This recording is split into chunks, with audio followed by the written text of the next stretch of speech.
मेरे प्यारे कृष्ण भक्तों को मेरा प्यार भरा राधे राधे। आज हम श्रीमद् भागवत के 10वें स्कंद के 64 अध्याय में प्रवेश करेंगे, जिसमें नग राजा की कथा का वर्णन किया गया है। श्री सुखदेव जी कहते हैं, प्रिय परीक्षित, एक दिन शाम्ब, प्रद्युम्न, चारु भानु और गद आदि यदुवंशी राजकुमार घूमने के लिए उपवन में गए। वहाँ बहुत देर तक खेलते हुए उन्हें प्यास लगाई और वे इधर उधर जल की खोज करने लगे। वे एक कुएं के पास गए। उसमें जल तो था ही नहीं, एक बड़ा सा विचित्र जीव दिख पड़ा।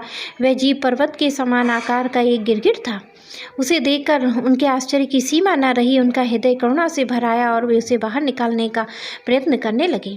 परंतु जब वे राजकुमार उस गिरे हुए गिरगिट को चमड़े और सूत की रस्सियों में बांधकर बाहर न निकाल सके, तब कौतूहलवश उन्होंने यह आश्चर्यमय वृतांत भगवान श्री कृष्ण के पास जाकर निवेदन किया। जग के जीवनदाता कमल नयन भगवान श्री कृष्ण उस कुएं पर आए और उसे देखकर उन्होंने बाएं हाथ से खेल ही खेल में अनायास ही उसको बाहर निकाला। भगवान श्री कृष्ण के कर कमलों का स्पर्श होते ही उस गिरगिट का रूप जाता रहा और वे एक स्वर्गीय देवता के रूप में परिणत हो गया। अब उसके शरीर का रंग तपाए हुए सोने के समान चमक रहा था और उसके शरीर पर अद्भुत वस्त्र, आभूषण, पुष्पों के हार शोभा पा रहे थे। यद्यपि भगवान श्री कृष्ण जानते थे कि ये दिव्य पुरुष को गिरगिट योनि क्यों मिली है, फिर भी वह कारण सर्वसाधारण को मालूम हो जाए, इसलिए उन्होंने उस दिव्य पुरुष से पूछा, महाभाग, तुम्हारा रूप तो बड़ा ही सुंदर है। तुम कौन हो? मैं ऐसा समझता हूँ कि तुम अवश्य ही कोई श्रेष्ठ देवता हो। कल्याण मूर्ति, किस कर्म के फल से तुम्हें इस योनि में आना पड़ा था? वास्तव में तुम इसके योग्य नहीं हो। हम लोग तुम्हारा वृत्तांत जानना चाहते हैं। यदि तुम हम लोगों को वह बतलाना उचित समझो तो अपना परिचय अवश्य दो। श्री सुखदेव जी कहते हैं, परीक्षित, जब अनंत मूर्ति भगवान श्री कृष्ण ने राजा नरक के, क्योंकि वे इस रूप में प्रकट हुए थे, इस प्रकार पूछा, तब उन्होंने अपना सूर्य के समान ज्वालायमान मुकुट झुकाकर भगवान को प्रणाम किया और वे इस प्रकार कहने लगे। राजा नग ने कहा, प्रभु, मैं महाराज इक्ष्वाकु का पुत्र राजा नग हूँ। जब कभी किसी ने आपने सामने दानियों की गिनती होगी तो उसमें मेरा नाम अवश्य ही होगा, आपके कानों में पड़ा होगा। प्रभु, आप समस्त प्राणियों की एक एक वृत्ति के साक्षी हैं। भूत और भविष्य का व्यवधान भी आपके अखंड ज्ञान में किसी प्रकार की बाधा नहीं डाल सकता है। अतः आपसे छिपा ही क्या है, फिर भी मैं आपकी आज्ञा का पालन करने के लिए कहता हूँ। भगवान, पृथ्वी में जितने धूलिकण हैं, आकाश में जितने तारे हैं और वर्षा में जितनी जल की धाराएं गिरती हैं, मैं उतनी गौएं दान की थी। वे सभी गौएं दुधार, नौजवान, सीधी, सुंदर, सुलक्षणा और कपिला थीं।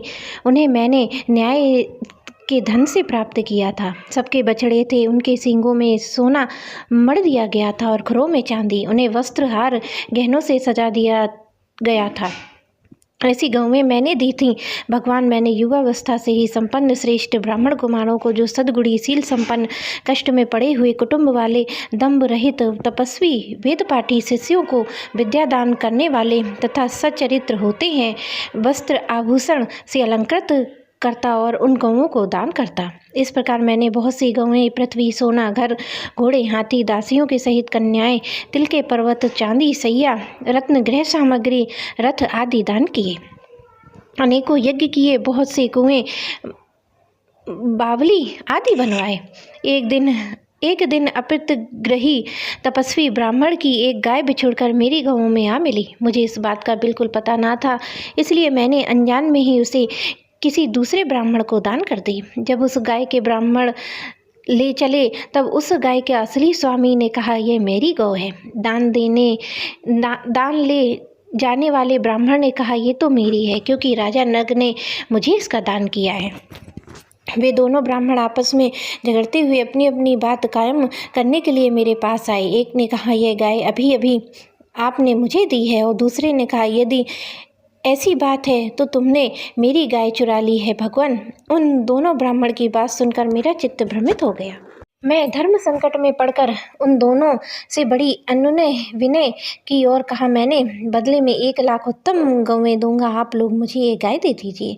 मैं आप लोगों का सेवक हूँ, मुझसे अनजान में यह अपराध बन गया है, मुझ पर आप लोग कृपा कीजिए, मुझे इस घोर कष्ट तथा घोर नरक में गिरने से बचा लीजिए। राजन, मैंने इसके बदले में कुछ नहीं लूँगा, यह कहकर गाय का स्वामी चला गया। तुम इसके बदले में 1 लाख ही नहीं, 10,000 गौएं और 2 तो भी मैं लेने का नहीं।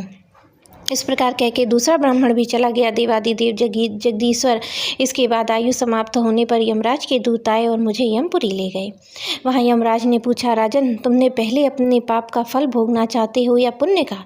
तुम्हारे दान या धर्म के फलस्वरूप तुम्हें ऐसा तेजस्वी लोक प्राप्त होने वाला है जिसकी कोई सीमा नहीं है। भगवान, तब मैंने यमराज से कहा, देव, पहले मैं अपने पाप का फल भोगना चाहता हूँ। उसी क्षण यमराज ने कहा, तुम गिर जाओ।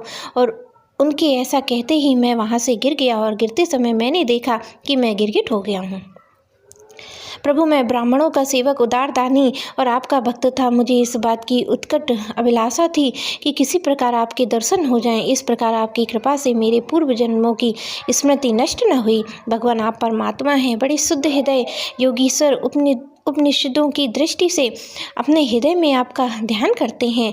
इंद्रियातीत परमात्मन साक्षात आप मेरे नेत्रों के सामने कैसे आ गए? क्योंकि मैं तो अनेक प्रकार के विष्णु दुखद कर्मों में फंसकर अंधा हो रहा था। आपका दर्शन तो तब होता जब संसार चक्कर से छुटकारा मिलने का समय आता। देवताओं के भी आराध्य देव पुरुषोत्तम गोविंद, आप ही व्यक्त अव्यक्त जगत और जीवों के स्वामी हैं। अविनाशी अच्युत्य आपकी कीर्ति पवित्र है। अंतर्यामी नारायण, आप ही समस्त वृत्तियों और इंद्रियों के स्वामी हैं। प्रभु श्री कृष्ण, मैं अब देवताओं के लोक में जा रहा हूँ। आप मुझे आज्ञा दीजिए। आप ऐसी कृपा कर दीजिए कि मैं चाहे कहीं भी क्यों ना रहूं, मेरा चित्त सर्वदा आपके चरण कमलों में ही लगा रहे। आप समस्त कार्यों और कारणों के रूप में विद्यमान हैं। आपकी शक्ति अनंत है। आप स्वयं ब्रह्म हैं। आपको मैं नमस्कार करता हूँ। सच्चिदानंद सर्वंत अंतर्यामी वासुदेव श्री कृष्ण, आप समस्त योगों के स्वामी और योगेश्वर हैं। मैं आपको बार बार नमस्कार करता हूँ। राजा नग ने इस प्रकार कहकर भगवान की परिक्रमा की और अपने मुकुट से उनके चरणों का स्पर्श करके प्रणाम किया। फिर उनसे आज्ञा लेकर सब देखते ही देखते वे श्रेष्ठ विमान पर सवार हो गए। राजा नग के चले जाने पर ब्राह्मणों के परम प्रेमी, धर्म के आधार देवकी नंदन भगवान श्री कृष्ण ने क्षत्रियों को शिक्षा देने के लिए वहां उपस्थित अपने कुटुंब के लोगों से कहा, जो लोग अग्नि के समान तेजस्वी हैं वे भी ब्राह्मणों को थोड़े थोड़े धन हड़प कर नहीं बचा सकते हैं। फिर जो अभिमानवश झूठ मूठ अपने को लोगों का स्वामी समझते हैं, वे राजा तो क्या बचा सकते हैं। मैं हलाहल विष को विष नहीं मानता, क्योंकि उसकी चिकित्सा होती है। वस्तुतः ब्राह्मणों का धन ही परम विष है। उसको पचा लेने के लिए पृथ्वी की कोई औषध, कोई उपाय नहीं है। हल विष केवल खाने वाला ही प्राण लेता है और आग भी जल के द्वारा बुझा दी जा सकती है, परंतु ब्राह्मण के धन रूप अग्नि से जो आग पैदा होती है, वे सारे कुल को समूल जला डालती है। ब्राह्मणों का धन यदि उसकी पूरी सम्मति लिए बिना भोगा जाए तो वह भोगने वाले और उसके लड़के पौत्र इन 3 पीढ़ियों को ही चौपट करता है। परंतु यदि बलपूर्वक हट करके उसका उपभोग किया जाए तो पुरुषों की 10 पीढ़ियाँ और आगे की 10 पीढ़ियाँ नष्ट हो जाती हैं। जो मूर्ख राजा अपनी राजलक्ष्मी के घमंड से अंधे होकर ब्राह्मणों का धन हड़पना चाहते हैं, समझना चाहिए कि वे जानबूझकर नरक में जाने का रास्ता साफ कर रहे हैं। वे देखते ही नहीं है कि उनके अधपतन कैसे गहरे गड्ढे में गिरना पड़ेगा। जिन उदार हृदय और बहुकुटुंबियों ब्राह्मणों की वृत्ति छीन ली जाती है, उनके रोने पर उनके आंसुओं की बूंदों से धरती के जितने धूलिकण भीगते हैं, उतने वर्षों तक ब्राह्मणों के स्वतत्व को छीनने वाले उस उच्छृंखल राजा और उसके वंशजों को भी कुंभीपाक नरक में दुख भोगना पड़ता है। जो मनुष्य अपनी दूसरी की दी हुई ब्राह्मणों की वृत्ति और उसकी जीविका के साधन छीन लेता है, वे 60,000 वर्षों तक विष्ठा के कीड़े बनता है। इसलिए मैं तो यही चाहता हूँ कि ब्राह्मणों का धन कभी भूल से भी मेरे कोष में ना आए, क्योंकि जो लोग ब्राह्मणों के धन की इच्छा भी करते हैं, उसे छीनने की बात तो अलग रही, वे इस जन्म में अल्प आयु शत्रुओं से पराजित और राज्यभ्रष्ट हो जाते हैं और मृत्यु के बाद भी वे दूसरों को कष्ट देने वाले सांप ही होते हैं। इसलिए मेरे आत्मियों, यदि ब्राह्मण अपराध करे तो भी उससे द्वेष मत करो। वह मार ही क्यों ना बैठे, बहुत सी गलतियाँ या शाप क्यों ना देते, तुम लोग सदा नमस्कार ही करो। जिस प्रकार मैं सावधानी से तीनों ब्राह्मणों को प्रणाम करता हूँ, वैसे ही तुम लोग भी किया करो। जो मेरी इस आज्ञा का उल्लंघन करेगा उसे मैं क्षमा नहीं करूँगा, दंड दूंगा। यदि ब्राह्मण के धन का अपहरण हो जाए और वह अपहत धन उस अपहरण करने वाले को अनजाने में ही उसके द्वारा यह अपराध हुआ हो, तो भी अधपतन के गड्ढे में डाल देता है। जैसे ब्राह्मणों की गाय ने अनजान में उसे ले जाने वाले राजा नरक को नरक में डाल दिया था। परीक्षित, समस्त लोगों को पवित्र करने वाले भगवान श्री कृष्ण द्वारका वासियों को इस प्रकार उपदेश देकर अपने महल में चले गए। मेरे प्यारे कृष्ण भक्तों को मेरा प्यार भरा राधे राधे।